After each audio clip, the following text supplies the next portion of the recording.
So one of the things that we'd like to talk about now is what we refer to as resistant sorghum hybrids. Seed companies are going to be calling it tolerance, but when you start looking at the mechanisms of resistance, tolerance is just one form of resistance compared to anabiosis and non-preference. But anyway, as we look at that, the resistance in the hybrids that we don't really have any good solid data that shows real strong resistance or tolerance to the sugarcane aphid. And so all these particular hybrids that we have out there generally probably has one or two forms of germplasm that has the resistance to the sugarcane aphid. And unfortunately, that level of resistance is not really strong.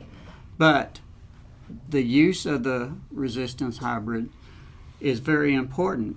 So you need to go to your seed companies and ask them what hybrids that they have available that have their tolerance levels, and also check with if they're adaptable for the area that you'll be growing them in. Again, we do not have any real strong resistance, but it's still important to have the resistance, because if you look at this particular slide, as you can see in this particular test, the 3 bars on the right side are resistant hybrids, and the 1 bar on the left side is a susceptible hybrid.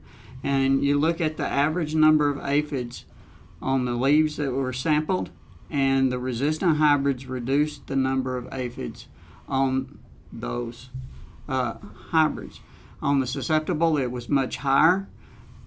This test was oversprayed, and so it killed off the number of aphids on there, but what it shows is that we do get good level of reduction with these aphids, but it's not enough to keep you from not having to spray. That red line there shows us that you probably will need to spray if the infestations get heavy during the season.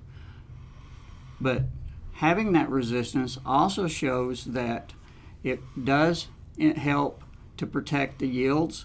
And so on the resistant hybrids, we had a higher level of yield in comparison to the susceptible. So the resistant hybrids that we have out there are good to have, but they're not necessarily going to prevent you from having to treat. So in addition to talking to your local seed rep and getting the best hybrid for your area, we also recommend using seed treatments regardless of the hybrid you use and when you plant your sorghum.